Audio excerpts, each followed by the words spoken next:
Hello बच्चों, मैं study corner से आज हम दूसरी कक्षा रिमझिम पुस्तक से पाठ 11 टेसू राजा बीच बाजार पढ़ने वाले हैं। इस वीडियो के माध्यम से बच्चों हम लोग शब्दार्थ पढ़ेंगे, कविता पढ़ेंगे, कविता का व्याख्या भी देखेंगे और अंत में प्रश्न उत्तर भी करेंगे। अगर आप इस चैनल पर नए हैं तो आप इसे सब्सक्राइब कर लें और बेल आइकन दबाना ना भूलें ताकि सारे वीडियो का नोटिफिकेशन आपको मिल सके। तो चले बच्चों शब्दार्थ की ओर। शब्दार्थ में क्या क्या है उसे देखते हैं हम लोग। झुंड, झुंड का अर्थ क्या होता है? समूह। लता, लता का अर्थ क्या होता है? कपड़ा। पुकार, पुकार का अर्थ क्या होता है? जोर से आवाज लगाना। कंबल, कंबल का अर्थ क्या होता है? ऊन का बना हुआ मोटा कपड़ा जो ओढ़ने बिछाने के काम आता है। तो ये कुछ इसके शब्दार्थ थे बच्चों। चले कविता की ओर। कविता, कविता का क्या नाम है? टेसू राजा बीच बाजार। पहले हम लोग कविता पढ़ते हैं बच्चों। टेसू राजा बीच बाजार, खड़े हुए ले रहे अनार। इस अनार में कितने दाने? जितने हो कंबल में खाने। कितने हैं कंबल में खाने? भेड़ भला क्यों लगी बताने। एक झुंड में भेड़े कितनी? एक पेड़ पर पत्ती जितनी। एक पेड़ पर कितने पत्ते? जितने गोपी के घर लत्ते। गोपी के घर लत्ते कितने? कलकत्ते में कुत्ते जितने। 20,23,000 दाने वाला एक अनार। टेसू राजा कहे पुकार, लाओ मुझको दे दो चार। तो यह एक टेसू के ऊपर एक छोटी सी कविता थी बच्चों। टेसू, टेसू किसे कहते हैं बच्चों? टेसू के बारे में आप जानते हो?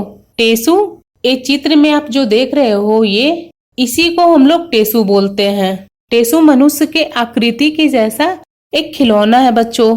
इसे लेकर बच्चे घर घर घूमते हैं और पैसे मांगते हैं और टेसू का गीत भी गाते हैं। टेसू एक प्रसिद्ध उत्सव और खेल है बच्चों। यह त्योहार दशहरे की नवमी से शुरू होती है बच्चों और शरद पूर्णिमा पर इसे धूमधाम से मनाते हैं। यह त्योहार बुंदेलखंड, ग्वालियर और उसके आसपास क्षेत्रों में बहुत धूमधाम से मनाया जाता है। इस दिन बच्चे टेसू लेकर घर घर घूमते हैं और पैसे मांगते हैं और टेसू का गीत भी गाते हैं बच्चों। इस दिन घरों के दीवारों पर इस तरह का चित्र बनाते हैं बच्चों। ये वहाँ का लोक कला चित्र है बच्चों। यह जो आप चित्र में देख रहे हो इसी टेसू के ऊपर एक छोटी सी कविता है बच्चों। इसमें मैं इसकी शब्दार्थ में आपको बताती हूँ। टेसू राजा बीच बाजार, खड़े हुए ले रहे अनार। टेसू राजा बीच बाजार में खड़े होकर अनार ले रहे हैं। इस अनार में कितने दाने? जितने हो कंबल में खाने। वे सवाल करते हैं इस अनार में दाने कितने हैं? तो उनको उत्तर मिलता है जितने कंबल में खाने हैं। कितने हैं कंबल में खाने? भेड़ भला क्यों लगी बताने। फिर प्रश्न क्या पूछ रहे हैं? कंबल में कितने खाने हैं? तो भला भेड़ क्यों बताने लगी। एक झुंड में भेड़े कितनी? एक पेड़ पर पत्ती जितनी। एक समूह में कितने भेड़े हैं? जितनी एक पेड़ पर पत्ती है। एक पेड़ पर कितने पत्ते? जितने गोपी के घर लत्ते। एक पेड़ पर कितने पत्ते हैं? गोपी के घर जितने कपड़े हैं। गोपी के घर लत्ते कितने? कलकत्ते में कुत्ते जितने। गोपी के घर कपड़े कितने हैं? जितने कलकत्ते में कुत्ते हैं। 20,23,000 दाने वाला एक अनार। 20,23,000 दाने वाला एक अनार है। टेसू राजा कहे पुकार, लाओ मुझको दे दो चार। फिर टेसू राजा कह रहे हैं मुझे भी 4 अनार दे दो। तो यह एक छोटी सी कविता थी बच्चों। चले इसके प्रश्न उत्तर की ओर। प्रश्न उत्तर में क्या है? गिनत, अनगिनत। कुछ चीजें ऐसी होती है जिन्हें गिना जा सकता है और कुछ चीजों को नहीं। जिन चीजों को गिन सकती हो उनके आगे हाँ लिखो। जिन्हें नहीं गिन सकती हो उनके आगे नहीं लिखो। जैसे कंबल के खाने, कंबल के खाने गिन सकती हो? नहीं, तो यहाँ हम लोग इस खाली जगह पर हम लोग लिखते हैं नहीं। इस तरह से बच्चों। सिर के बाल गिन सकती हो? इस खाली जगह में बच्चों लिखते हैं नहीं। इस तरह से। घर के लोग गिन सकती हो? हाँ, तो हम यहाँ हाँ लिखते हैं। चिट्टी के पैर गिन सकती हो? हाँ, चिट्ठी का पैर तो गिन सकते हैं हम लोग। इस जगह पर हम लोग हाँ लिखते हैं। कमीज के बटन गिन सकती हो? हाँ, यहाँ हम लोग हाँ लिखते हैं। पेड़ के पत्ते गिन सकती हो? नहीं, तो इस जगह पर हम लोग नहीं लिखते हैं। आसमान के तारे गिन सकती हो? नहीं, तो इस जगह पर हम लोग नहीं लिखते हैं। कॉपी के पन्ने गिन सकती हो? हाँ, तो इस जगह पर हम लोग हाँ लिखते हैं। अपने कपड़े गिन सकती हो? हाँ, तो इस जगह पर हम लोग हाँ लिखते हैं। स्कूल के बच्चे गिन सकती हो? हाँ, तो इस जगह पर हम लोग हाँ लिखते हैं। तो इस जगह पर हम लोग हाँ लिखते हैं। आगे देखते हैं बच्चों, आगे क्या है। और कवि बन जाओ तुम। नीचे दी गई कविता को ध्यान से पढ़ो। एक पेड़ पर कितने पत्ते? जितने गोपी के घर लत्ते। गोपी के घर लत्ते कितने? कलकत्ते में कुत्ते जितने। अब तुम कविता को आगे बढ़ाकर लिखने की कोशिश करो। इस खाली जगह पर बच्चों इस कविता के आगे हमें लिखते जाना है। तो देखिए यहाँ क्या लिखते हैं हम लोग। कलकत्ते में कुत्ते कितने? लड्डू में है दाने जितने। और आगे बढ़ते हैं बच्चों। तुम्हारा अंदाजा। 20,23,000 दाने वाला एक अनार। क्या सचमुच अनार में इतने दाने होते हैं? अंदाजे से बताओ। एक अनार में कितने दाने होते होंगे? एक अनार में लगभग 350 से 700 दाने होते होंगे। एक मटर में कितने दाने होते होंगे? एक मटर में लगभग 6 से 8 दाने होते होंगे। ये देखे बच्चों, मैं यहाँ चित्र भी लगाई हूँ। ये देखें।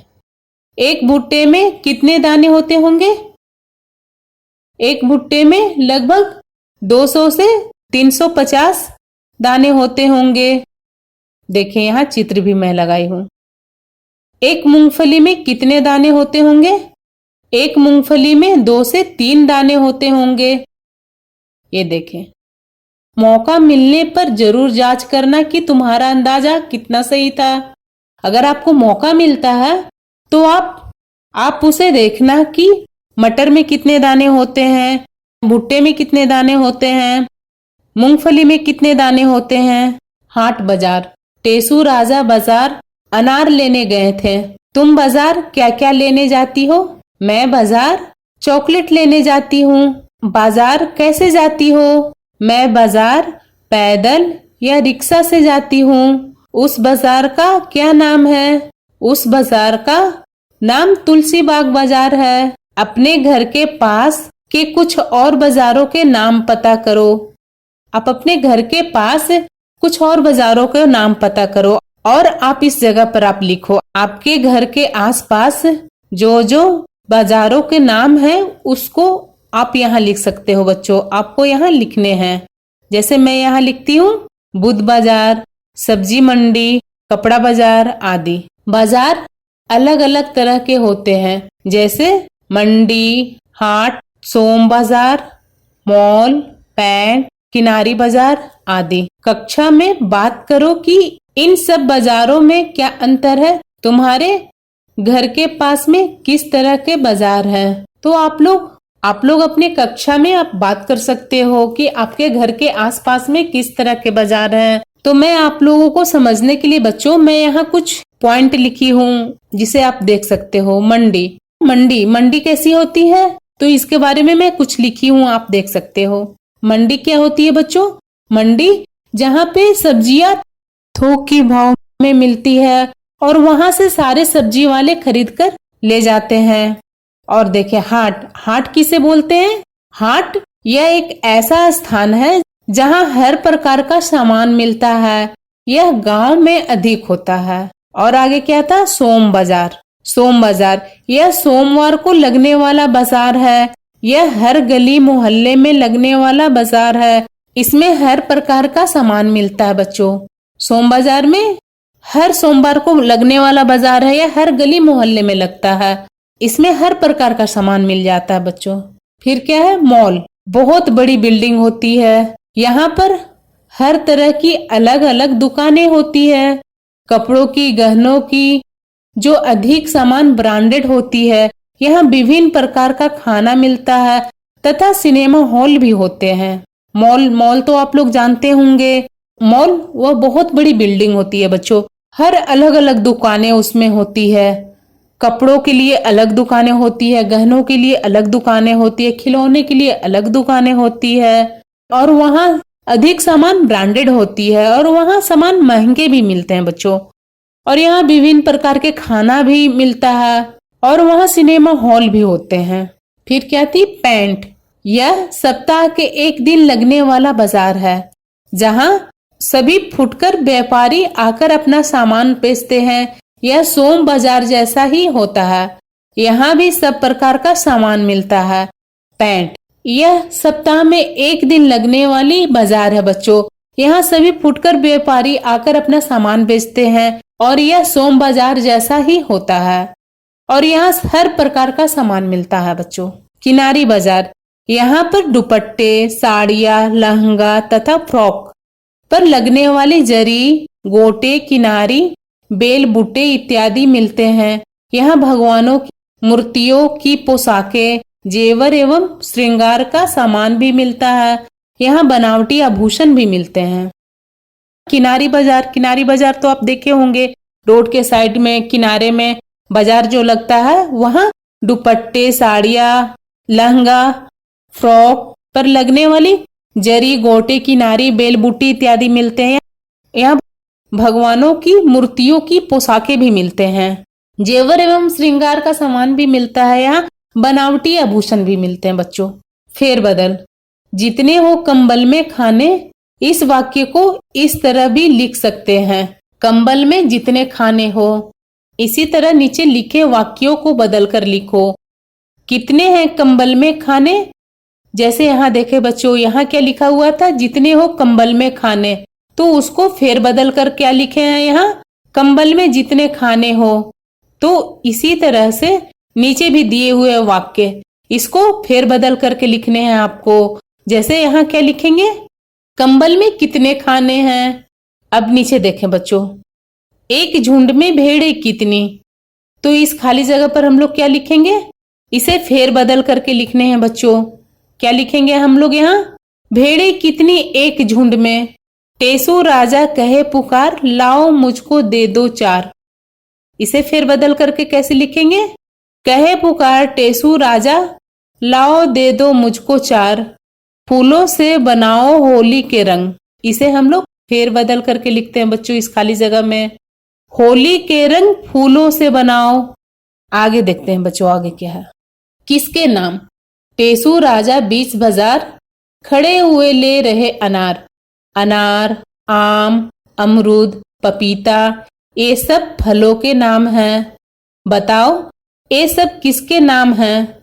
कोलकाता, दिल्ली, भोपाल। आप देखें यहाँ अनार, आम, अमरूद, पपीता, ये सभी फलों का नाम है।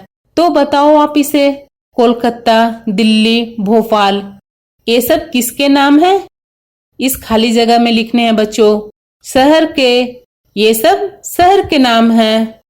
भेड़, बकरी, हाथी, खाली जगह, एक किसके नाम है? जानवर के। तो इस खाली जगह में हम लोग क्या लिखेंगे बच्चों? जानवर के। कमीज, कुर्ता, साड़ी, ये सब किसके नाम है? कपड़े के। तो इस खाली जगह पर हम लोग कपड़े के लिखते हैं इस तरह से बच्चों। मोर, कबूतर, उल्लू, ये सब किसके नाम है? पक्षी के। तो इस खाली जगह पर हम लोग क्या लिखेंगे? पक्षी के, इस तरह से। आलू, बैंगन, भिंडी, ये सब किसके नाम है? सब्जी के। तो यहाँ पर हम लोग सब्जी के लिखते हैं। बाजार, बाजा। इन शब्दों को बोलकर देखो। जा और जा बोलने में अलग अलग लगते हैं ना। नीचे ऐसी कुछ और शब्द दिए गए हैं, उन्हें बोलो और खोजो कि अक्षर के नीचे बिंदु होने और न होने से आवाज में क्या फर्क पड़ता है। दो दो शब्द खुद जोड़ो। जैसे यहाँ लिखा हुआ जाड़ा, जमीन, गाजर, जिद। तो ये बोलने में अंतर हुआ ना। इसी तरह से आपको दो दो शब्द और जोड़ने हैं। जैसे हम लोग यहाँ क्या लिखते हैं? बाजा, बाजार, राजा, राज। तो यहाँ ये दो दो शब्द हम लोग लिखें। इसे बोलने में हमें फर्क पड़ा जैसे हम लोग ये दो दो शब्द जो लिखा हुआ है, क्या इसे पढ़ेंगे? जाड़ा, समीन, गाजर, जिद, बाजा, बाजार, राजा, राज। इस तरह से हमें बोलने में फर्क पड़ा बच्चों। टेसू, टेसू के ऊपर एक छोटी सी गीत है बच्चों, उसे पढ़ते हैं। टेसुरा टेसुरा घंटार बजाइयो, 9 नगरी 10 गांव बसइयो, बस गए तीतर बस गए मोर, बूढ़ी डुकरिया ले गए चोर, चोरन के घर खेती भई, खाए डुकरिया मोटी भई, मोटी है के पीहर गई, पीहर में मिले भाई भौजाई, सबने मिलकर दई बधाई। इस तरह से एक छोटी सी गीत थी बच्चों। आगे देखते हैं। टेसू, टेसू एक प्रसिद्ध उत्सव और खेल है बच्चों। यह दशहरे के दिनों में मनाया जाता है। इस त्योहार में लड़कों की टोली टेसू लेकर घर घर जाती है और गाती है, टेसू आए घर के द्वार, खोलो रानी चंदन की वार। बांस की 3 खपचियों को बीच में बांधकर डमरू जैसे आकार में टेसू बनाया जाता है। इस आकृति में एक छोर की खपचियों पर टेसू का सिर तथा हाथ मिट्टी से बनाए जाते हैं, जबकि दूसरे छोर पर 3 पैर बनाए जाते हैं। मिट्टी सूख जाने पर रंग से कान, नाक, आँख, मुंह और हाथ पैरों की उंगलियां बनाई जाती है। हाथों पर या खपचियों के जोड़कर दिया जलाया जाता है। टेसू बाजार में बना हुआ भी मिलता है। लोगों को टेसू के प्रति व्यवहार अलग अलग होता है। कुछ लोग अच्छी तरह स्वागत करते हैं तो कुछ लोग दरवाजा ही नहीं खोलते, पर टेसू की फौज यानी लड़कों की टोली डटी रहती है। टोली के सदस्य बारी बारी से गीत गाते हैं। फिर भी अगर कोई दरवाजा न खोले तो अगले दिन आने का वादा करके आगे बढ़ जाते हैं। टेसू की फौज अधिक कुछ नहीं मांगती, बस थोड़ा सा अनाज, पैसे या दीपक में जलाने के लिए तेल। यह त्योहार 5 दिन तक चलता है बच्चों।